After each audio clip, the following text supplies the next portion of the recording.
Ce n'est pas la fin. J'ai vu ton corps ralentir, se languir et puis mourir.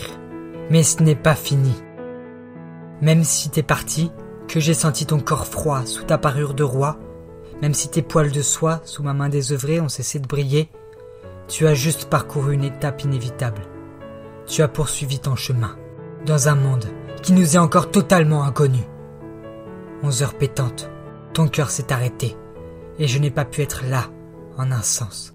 Mais dans ton combat, je t'ai accompagné. Je t'ai même laissé mon t-shirt préféré, avec mon odeur, pour amortir tes peurs. J'étais là, tout près de toi. Comme on dit, loin des yeux mais près du cœur. Et pour toi, aujourd'hui, j'ai eu envie d'écrire. Combien d'heures as-tu passé à me fixer, plongé dans mes songes? Combien de soirées t'es-tu demandé ce que je faisais, coupé de notre monde? Et si ma passion était virale, alors je veux t'honorer au plus haut point. Car on le sait tous, t'as toujours été là pour moi. Tu m'as fait rire, tu m'as consolé, et même un peu embêté quand on allait se promener. Tes manières invraisemblables resteront gravées en ma mémoire, comme un tampon d'encre noire, sur une lettre de papier. Quand tu mangeais de l'herbe, ou que ta voix se mêlait à celle d'un loup-garou, quand tu prenais ta tête entre tes pattes, ou que sur le tapis, tu essuyais ta moustache. Chacun de ces instants resteront ancrés dans ma mémoire, en guise d'éléments échappatoires. Je sais que c'est bête à dire, mais t'es un peu partout dans les airs. Quand un rayon de soleil vient se poser sur le coin de ma tête, je me remémore les jours que tu passais, allongé dans l'herbe. Et quand je tondrai le gazon aussi, je te verrai tous les jours, en train de mordre les roues de la faucheuse. Je t'imaginerai aboyer, comme tu le faisais.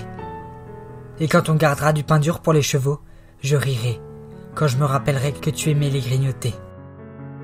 Et sache que quoi qu'il arrive, personne ne te remplacera. Personne, tu m'entends? Tes mimiques faisaient de toi qui tu étais, et chacune de tes habitudes me pinceront le cœur, en guise de souvenir. Il y a tellement de choses qui me ramènent à toi, tellement d'images qui reviennent dans ma tête, que des fois, j'en ai mal. J'ai mal, parce que le manque ressurgit, et que ton corps dans mes bras n'est plus là. J'en ai mal, car je me remémore tous les moments qu'on a passés à se cajoler.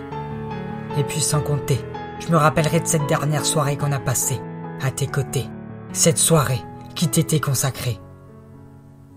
Cette soirée, on était tous rassemblés, avant que tu nous quittes.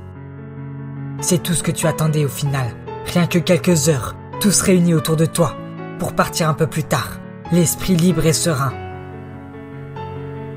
Et mon visage désemparé, face à tes yeux clos, s'est très vite transformé. Et même si des flots ont coulé le long de mes joues, quand tu étais réveillé, j'ai continué de sourire. Car je pense que chaque être préfère retenir un visage souriant qu'une grimace nonchalante. J'ai souri pour toi, car tu en avais besoin. J'ai souri, car je savais ce qu'il t'attendait. J'en suis persuadé.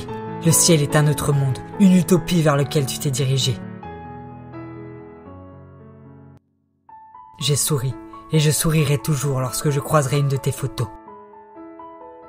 Après tout, tu m'as accompagné durant toute mon enfance. Tu m'as regardé toutes ces années, avec le même regard pétillant d'amour. C'est un sentiment réciproque que l'on partage. Et ce soir, si je sors ma plume, c'est parce que je t'avais promis un dernier hommage.